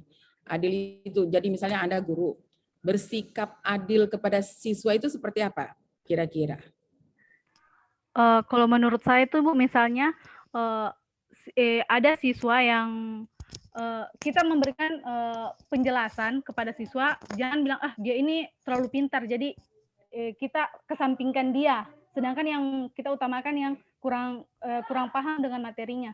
Jadi kita kesampingkan siswa yang satu ini, begitu menurut saya, Bu. Oke, ada lagi yang lain? Adil itu seperti apa yang Anda pahami? Ya, silakan Pak Samsul. Bu, menurut saya Bu, kalau yang sikap adil itu tidak memandang dari misalnya belajar, apalagi mengajar siswa, tidak memandang dari segi keluarga atau apa. Yang jelas ketika siswa itu pintar, memang betul-betul nilainya kita kasih yang seperti itu, jangan memandang bilang dia keluarga dikasih nilai tinggi, dia orang lain dikasih nilai rendah, ya begitu Bu. Oke, berdasarkan hasil ajarnya. Jadi kalau ini kebetulan ini kemenakan saya ini hasil ulangannya 8, ini juga 8, supaya juara 1 ini kemenakan tambah 1, 9 gitu. Nah, itu nilai adil katanya. Ada lagi yang lain? Adil itu seperti apa yang Anda mau? Iya, silakan. Ya. Kalau di puskesmas itu kita melakukan pelayanan merata kepada semua orang. Jadi tidak ada yang dahulukan dan tidak ada yang dibelakangkan, semua sesuai antrian. Siapa yang paling cepat datang, seperti itu. Oke, jadi itu adil. Jadi kalau senyumnya, ada senyumnya sekretaris itu ya, senyumnya pelan di front desk itu, ada senyumnya itu 2 maksudnya 2 cm naik ke atas, itu senyumnya. Begitu ya. Ada yang pernah dengar itu apa nih pelatihan bagi para sekretaris itu ya? Itu dilatih untuk senyum. Jadi ini 2 cm naik ke atas nih, itu senyum memberikan senyum pelayan publik itu kayak itu. Kalau saya tidak bisa lagi sama, tidak simetris ini mukaku ini. Nah, jadi tidak bisa lagi sama 2 cm ke sini. Kadang-kadang sudah beda ini sentinya ke sana ini. Nah, seperti itu. Jadi itu dilatih. Itu harus dilatih ya untuk memberikan pelayanan yang sama kepada semua orang yang datang gitu ya. Jadi ini bagaimana dengan orang misalnya harusnya sesuai antrian gitu. Tapi ada yang datang itu sudah kesakitan. Apakah dia harus mengunduh antrian? Adil nih ceritanya. Dia yang duluan datang, ini ke belakang masa dia yang di ini. Nah, itu bagaimana itu? Pelayanannya seperti itu. Jadi misalnya nih. Ya, silakan Bu Tenri. Kalau ada kasus seperti itu yang sudah banyak antrian terus dia ibu hamil sudah mulas begitu Bu, langsung kita bawa ke ruang IGD, ruang darurat, kita arahkan ke ruang darurat, dan pelayanan. Jadi kita dahulukan nih ya, kita dahulukan. Apakah itu teman-teman itu adil menurut teman-teman? Adil. Dilihat dari kasusnya Bu. Adil Bu. Dilihat kemanusiaan. Dari nilai kemanusiaannya juga masuk. Nah, jadi kalau ada yang seperti itu, teman-teman, adil itu artinya juga patuh pada peraturan, gitu ya. Jadi makanya nanti teman-teman, kalau nanti kan gini, wah ini enggak adil nih aturannya, harusnya yang antri pertama ini dilayani dulu, baru berikutnya itu kok tiba-tiba masuk. Dia Bu kesakitan. Iya, saya juga kesakitan. Pasti ada yang berteriak gitu. Oh, dia juga kesakitan. Saya juga kesakitan ini. Kenapa? Itu tiba-tiba muncul kejadian seperti itu. Nanti mungkin namanya standar operasional prosedur untuk layanan khusus. Nanti undang-undang pelayanan nanti teman-teman pelajari itu di undang-undang pelayanan publik. Iya, 15. Oke, sip. Jadi teman-teman nanti buat itu SOP-nya untuk pelayanan yang seperti itu tadi, karena mau masukkan nilai adil gitu kan, nilai adil itu salah satunya adalah sesuai aturan, ya, melakukan sesuatu itu sesuai aturan gitu. Nah sesuai aturan. Jadi kalau Anda bikin antrian 1, antrian 2, antrian 3, tiba-tiba ada yang datang kesakitan, itu tidak ada aturan Anda buat. Nah, pasti orang ngamuk, kan gitu. Nah, maka buatlah nanti dia standar operasional prosedur, ada layanan emergency namanya. Nanti lihat aturan yang ada di atasnya. Kemenkes itu punya seperti apa untuk layanan kesehatan. Lihat di situ, bikin alur layanannya. Jadi orang yang itu ternyata orang yang kondisinya seperti ini tidak perlu lewat rian misalnya. Ya, nah, itu dibuatkan seperti itu. Sama dengan kayak kunjungan-kunjungan ke apa ini, kok dia masuk gitu. Enggak adil ini kan, biasa nanti kok ada komplain kan, wah itu tidak adil ini petugasnya, perawatnya. Masa kita di sini yang sudah dibilang cuma 2 orang yang bisa masuk, itu kenapa bisa 4 orang yang masuk? Misal ini ya, misal Anda dapatkan gitu. Makanya Anda buatkan dia alur layanan emergensi kan namanya, Ibu enggak paham nama-namanya, sesuai dengan layanan yang diberikan oleh teman-teman. Itu. Jadi kita bisa berbicara, oh ini sesuai, bisa dimungkinkan dengan kondisi seperti ini, misal ini ya contoh. Jadi nanti di materi pelayanan publik ya, di agenda 3 itu ada materinya. Jadi Anda nanti belajar tentang undang-undang pelayanan publik, bagaimana Anda mengedepankan keadilan itu ya berdasarkan undang-undang yang ada. Itu masih ada lagi enggak contoh-contoh keadilan itu, nilai-nilai keadilan yang mau kita terapkan dalam sikap perilaku sehari-hari? Ya, Bu. Ya, silakan. Kalau saya mungkin saling menghargai hasil karya orang lain demi kemajuan dan kesejahteraan kita bersama. Oke. Apalagi di unit kerja, Bu. Iya, oke. Nah, jadi begini teman-teman, nanti kalau Anda bekerja di dalam wawasan kebangsaan itu ada kan namanya modality. Ya, teman-teman sudah pelajari ya, ada beberapa modality. Nah, kita manfaatkanlah modal kita itu, termasuk itu kecerdasan emosional. Ada namanya kecerdasan emosional. Nah, di dalam kecerdasan nanti teman-teman berhasil tidaknya teman-teman di sini sangat tergantung dengan kecerdasan emosional yang Anda punyai. Kecerdasan emosional itu kalau kita di kesiapsiagaan bela negara ada kesehatan jasmani dan mental. Mentality kita itu include di dalamnya itu adalah kecerdasan emosional. Nah, bagaimana mengelola kecerdasan modality kita ya, kecerdasan emosional kita latih. Karena ini kalau Ibu baca kemarin itu 88% keberhasilan teman-teman nanti berkarir itu ditentukan dari kecerdasan emosi, bukan dari kecerdasan intelektual. Porsinya ada tapi kecil. Ya. Jadi kalau kemarin lulus dengan IPK 4 belum tentu menjamin Anda nanti berhasil dalam karir, ya. Tidak karena dia porsinya kecil saja mempengaruhi keberhasilan Anda dalam berkarir. Yang paling banyak porsinya yang mempengaruhi nanti teman-teman dalam berkarir, bagus karirnya adalah kecerdasan emosi. Kecerdasan emosi itu termasuk tadi itu bagaimana Anda memperlakukan orang lain, mengapresiasi orang lain. Jadi kecerdasan emosi itu ada 4 ranahnya. Paham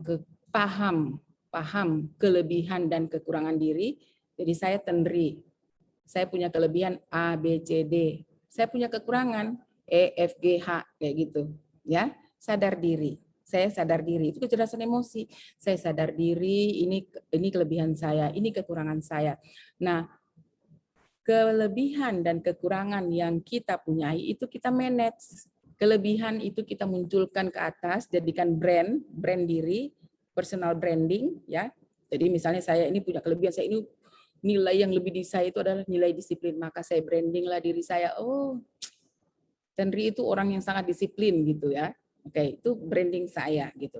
Kemudian ada lagi misalnya kekurangan kita. Kekurangan kita itu misalnya kurang peduli, misal.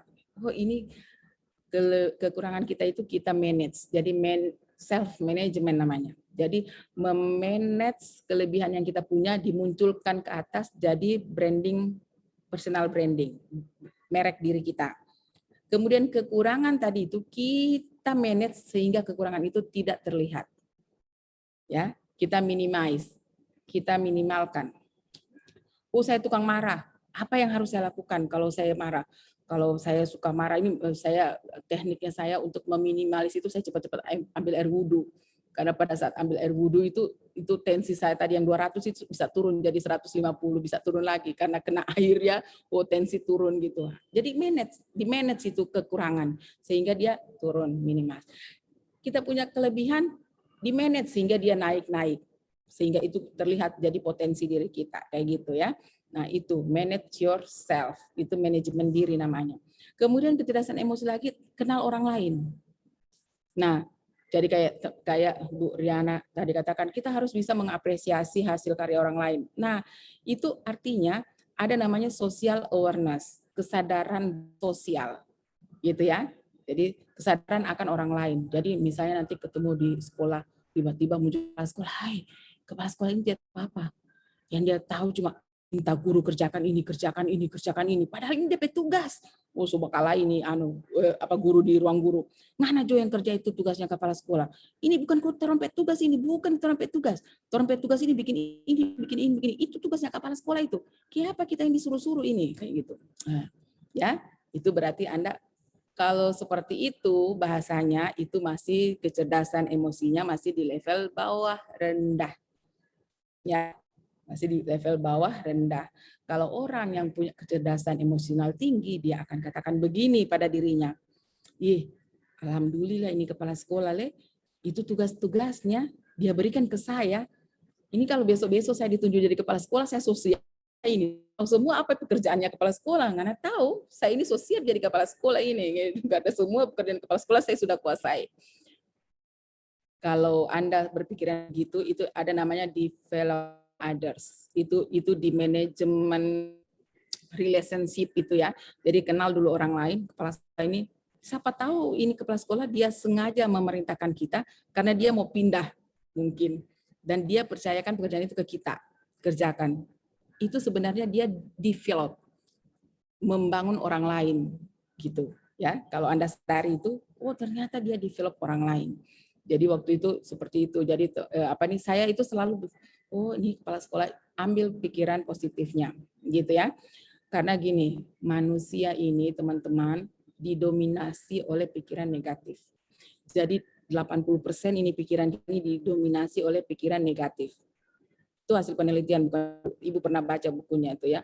Ibu baca bukunya Ibrahim itu, bahwa manusia itu ternyata didominasi oleh pikiran negatif. Nah, tugas kita adalah membalikkan posisi. Jadi pikiran positif itu bisa kita bangkitkan. Kita bangkitkan melawan pikiran negatif tadi. Gitu. Jadi pas di kepala sekolah ini cuma kita terus dibalik. Oh, kepala sekolah ini ternyata memberdayakan saya. Mungkin dia melihat kemampuan saya sehingga dia memerintahkan saya untuk mengerjakan tugas itu. Misalnya, oh ternyata kepala sekolah ini lagi develop saya, membangun saya gitu, membangunkan saya bahwa saya mampu mengerjakan tugas kepala sekolah. Mungkin saja ini bentuk trik kepala sekolah ini supaya saya dipromosi untuk jadi kepala sekolah misalnya ya. Jadi dirubah itu pikiran-pikiran negatif tadi itu dirubah menjadi positif. Itu namanya social awareness, sadar orang lain. Jadi kita sadar orang lain itu punya kelebihan, juga punya kekurangan. Nah, kelebihan atau kekurangan yang dimiliki orang lain, itulah yang kita manage lagi, namanya relationship management. Jadi kita membina hubungan, building bonds namanya, membangun jejaring kerja. Jadi teman satu ini punya kelebihan ini, punya kekurangan ini, saya akan berteman dengan dia, memperdayakan kelebihan yang dia punya gitu ya. Oh, teman saya ini punya kelebihan ini, saya tidak akan fokus pada kekurangan. Jadi jangan fokus kepada kekurangan orang lain. Kalau kita fokus kekurangan orang lain, itu kadang-kadang kita banyaknya sakit hati, betulan. Kita banyak-banyak jengkel, sakit hati gitu ya. Oh, sakit hati kita. Coba bayangkan ya. Ini pembagian tugas. Pembagian tugas. Tiba-tiba teman ini kita kasih tugas misalnya, upload video misalnya. Tugas kamu upload video gitu. Ternyata dia tidak tahu komputer, dia tidak tahu IT. Yang ada dia so stres gitu, bagaimana caranya mau upload. Orang lain, social awareness tadi, sudah marah-marah, waktunya sudah di-upload itu video, kenapa belum upload? Tunggu sabar, padahal ini orang tidak tahu caranya upload. Gitu kan? Nah, itu ada social awareness kita manage. Oh, ternyata dia tidak tahu caranya upload. Oh, begini kawan, sahabat, begini caranya upload. Ini dulu ngana ini dulu ngana ini, baru upload, kayak gitu. Ya, jadi ini mengedepankan rasa empati ya, salah satunya itu di kecerdasan emosi itu adalah empati. Intinya itu empati, bagaimana Anda mampu berempati dengan orang lain. Jadi jangan fokus pada kekurangan orang lain, ya seperti itu. Karena kita juga punya kekurangan. Jadi orang lain juga nanti akan fokus pada kekurangan kita. Maka kita harus lebih fokus kepada kelebihan orang lain supaya kita mampu bangun building bonds itu bagus nantinya. Seperti itu. Ya teman-teman semua. Jadi itu untuk jadi penerapan nilai-nilai bela negara aman ya, nanti tinggal teman-teman eksplor lagi apa-apa semua yang bisa Anda terapkan, sikap perilaku yang mau ditampilkan ya dalam rangka penerapan nilai-nilai bela negara yang 5 tadi ya, yang mulai dari cinta tanah air sampai dengan kemampuan awal bela negara. Nah, teman-teman, berkaitan dengan kemampuan awal bela negara, teman-teman itu setiap pagi latihan. Jadi ada kan namanya kesehatan jasmani itu ya, kesehatan jasmani. Jadi setiap pagi subuh bangun itu Anda lari 12 menit atau satelran, ambil lari angka 8, boleh taruh pakai batu 2 begini, kemudian Anda lari lintasan angka 8 di halaman rumah gitu ya, untuk melatih kesehatan jasmani. Pagi-pagi Anda push up, sit up gitu ya. Ayo lakukan itu setiap hari. Jadikan itu kebiasaan. Kalau tidak bisa di pagi hari, mungkin di sore hari. Jadi setiap hari itu Anda lakukan. Entah itu pagi, entah itu sore hari. Jadi lakukan. Karena sebenarnya materi ini di agenda 1 ini adalah dominan praktek. Cuman yang Anda kirimkan 1 video saja. Ya, Anda kirimkan di-upload di LMS itu 1 video saja Anda yang latihan kesehatan jasmani, kesiapsiagaan jasmani dan mental itu Anda videokan. Itu untuk keperluan bukti bahwa Anda melakukan itu, masukkan ke dalam LMS. Tetapi di keseharian Anda harus lakukan itu, ya. Jadi saya tidak perlu di videoin setiap hari, tapi setiap hari lakukan itu. Jadi pagi atau sore. Jadi ambil waktunya pagi atau sore, lari 12 menit saja, di setting waktunya 12 menit atau jalan cepat 12 menit. Karena ini akan membantu teman-teman untuk tetap sehat. Jadi selama 1 bulan nanti di sini belajar, ini insya Allah bisa mengikuti sampai habis, sampai selesai gitu ya, dalam keadaan sehat. Ayo untuk kesehatan jasmaninya. Jadi tidak perlu. Jadi untuk uploadan itu keperluan akuntabilitas di pembelajaran gitu ya. Tapi akuntabilitas yang sebenarnya bahwa teman-teman lakukan itu setiap hari. Sama dengan nanti teman-teman sikap perilaku ya. Misalnya Anda sudah tuliskan rencana aksi bela negara yang mungkin Anda upload itu tugasnya, tapi kesehariannya Anda buat gitu. Ya kan? Jadi rencana aksi bela negara saya, Bu, seperti ini sudah masukkan dalam sistem. Bukan hanya sekedar tulisan itu, tidak, tapi betul-betul teman-teman lakukan. Ya, bukan itu perilaku-perilaku atau kegiatan-kegiatan yang Anda sudah susun, kemudian Anda terapkan, lakukan setiap hari. Nanti kalau dilakukan setiap hari jadi kebiasaan. Kalau sudah jadi kebiasaan itu akan menjadi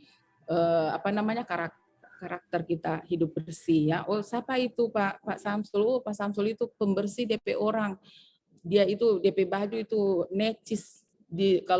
Kalau DP setrikaan itu bisa mau pakai akang potong sayur, ambil celananya saja pakai itu DP lengan baju, boleh mau pakai potong itu pisang karena tajam dia punya setrikaan misalnya. Itu terkenal. Jadi kita punya karakter itu yang rapi, bersih, tertib dan sebagainya. Gitu ya teman-teman. Jadi silakan nanti untuk wawasan kebangsaan, nilai-nilai bela negara, silakan Anda terapkan dalam kegiatan keseharian teman-teman semua. Jadi saling mendukung, ini ada 10 orang saling mendukung, jadi kerjakan semua tugas-tugas dengan bagus, upload sesuai waktunya gitu ya. Insya Allah teman-teman, saya sangat yakin 10 orang ini nanti akan mampu menyelesaikan dengan baik. Yakin, hakul yakin saya ya. Jadi karena kelihatan dari wajah-wajahnya semuanya. Dari wajah-wajah itu sudah kelihatan, ini kelompok ini adalah kelompok yang mampu ini menyelesaikan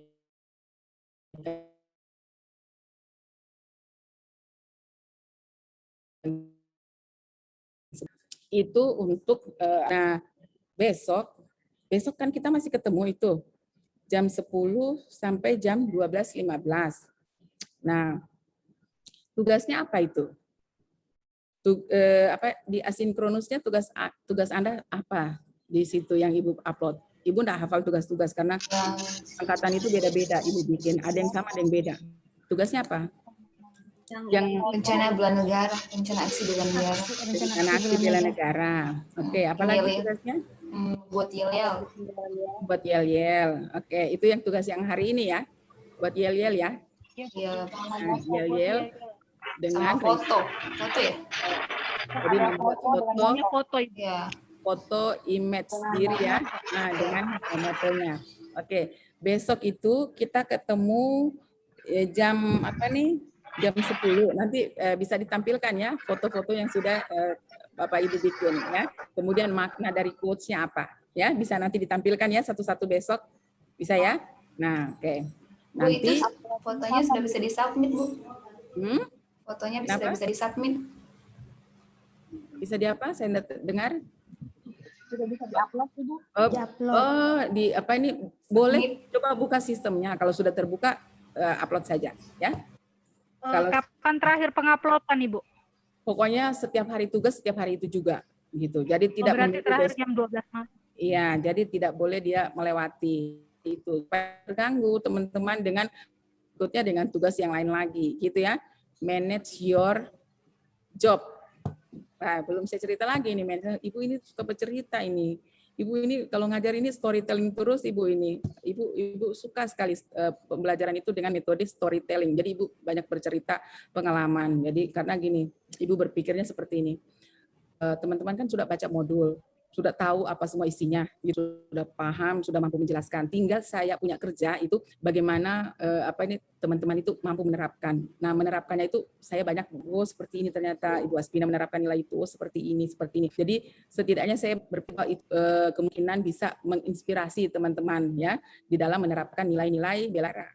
Nah, jadi saya banyak nanti ngajarnya kayak gitu, bercerita pengalaman, bercerita pengalaman-pengalaman pada saat bertugas gitu, kemudian menerapkan nilai-nilai bela negara. Kalau mau dicerita penerapan nilai-nilai negara, kesalahan saya bertugas selama 21 tahun itu banyak sekali, panjang sekali ceritanya. Tak cukuplah 3 pelajaran ya. Wah. Jadi nanti teman-teman banyak sekali mendapatkan cerita dari saya bagaimana sebenarnya kita mampu menerapkan nilai-nilai bela negara itu, banyak sekali. Nah, seperti itu ya teman-teman. Jadi insya Allah besok jam 10 kita ketemu. Terus tugasnya sebelum jam 10 itu apa? Satu hari besok itu.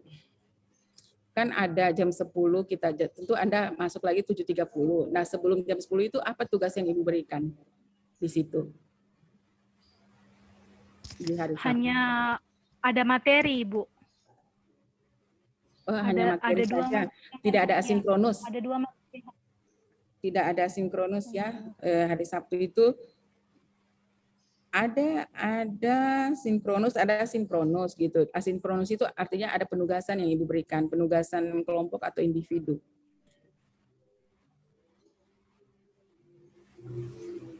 Penugasan Ibu itu juga ada analisis isu, kontemporer, analisis isu di jabatan, iya kan? Ada analisis isu. Nah, jadi kita kan ketemu lagi hari Senin. Itu besok itu sudah selesaikah tugas menganalisis isu? Belum ya? Isu kontemporer. Besok pagi. Belum ya? Belum. Belum ya? Berarti besok itu kita masih membahas tentang nilai-nilai. Ada kasus sampah yang Ibu suruh analisis? Ada, Bu, penanganan sampah. Ada yang penanganan sampah. Ya, Oke. itu tugas kelompok kalau tidak salah itu. Ya, tugas kelompok ya. Oke, kalau begitu besok jam 10 itu kita akan presentasikan hasil analisis kelompok ya berkaitan dengan kasus sampah, dan kita juga tampilkan foto. Jadi dalam presentasi itu sudah tampilkan di slide-nya itu foto Anda. Jadi misalnya ada 5 orang, tampilkan foto-fotonya ya di situ dengan quote-quote-nya ya, dengan motonya, kemudian Anda presentasikan hasil analisis sampahnya. Bisa? Untuk tugas presentasi besok pagi itu jam 10. Boleh ya? Itu yang kita bahas jam 10. Clear? Clear nih tugasnya ya? Teman-teman? Ya. Iya, Bu. Jadi nanti yang hari Senin itu kan kita jam 7.30 itu 9.45 sampai 9.45. itu bisa kita presentasi hasil analisis hasil analisis isu satu orang setiap orang yang tugas individu. Ada tugas individu kan? Ada ya? Bu. Ada tugas individu menganalisis isu-isu di jabatan sekarang. Gitu ya kalau enggak salah ya penugasannya. Nah, itu di hari Senin pagi itu nanti teman-teman presentasi satu-satu karena hasil analisis isu itu yang akan teman-teman bawa nanti masuk ke agenda 2. Ya, untuk ditaruh nilai-nilai anekanya. Nanti masuk lagi di agenda 3 untuk pemilihan isu itu masuk di agenda yang mana. Nanti itu lagi yang dibawa sampai di agenda 4 pada saat merancang. Gitu. Jadi ini runut nih ceritanya. Anda analisis isu nanti makanya nanti Ibu pengen tahu karena kemarin itu teman-teman dari angkatan berapa ya? 68 itu menganalisis isu. Nah, isu-isu itu ternyata dari 10 orang cuma 2 yang bagus dalam menganalisis, runut, sistematis. 8 orangnya kacau balau. Makanya itu kita harus presentasi satu-satu supaya kita lihat apa yang harus diperbaiki dalam menganalisis isu di tugas jabatan ini ya. Kemudian bagaimana teknik tapisannya mulai dari APKL-nya, USG-nya dan Fisbon-nya. Karena dari 10 orang yang bagus itu cuma 2, 8 orangnya itu pokoknya nggak tidak jelas. Ini beda, Mas USG-nya beda. Terus itu akhirnya belum terlalu fokus, belum terlalu mantap lah di dalam menganalisis isu gitu. Nah, akhirnya kita perbaiki. Jadi satu-satu akhirnya kita tahu oh ini yang masih harus diperbaiki. Jadi teman-teman juga tahu oh ini ternyata masih ada kekeliruan atau saya belum terlalu tahu di dalam menganalisis seperti itu. Makanya nanti hari Senin kita presentasi. Boleh ya teman-teman? Boleh? Oke. Nah, itu nanti untuk hari Senin ya, hari Senin. Ya, jam 7.30 sampai 9.45. Nanti kita ketemu lagi hari Selasa. Hari Selasa selama 6 JP. Nanti ditutup dengan kegiatan renung. Oke deh, teman-teman, sampai di sini ada yang mau ditanyakan? Ada yang mau bertanya? Ya, silakan Bu Naila dulu.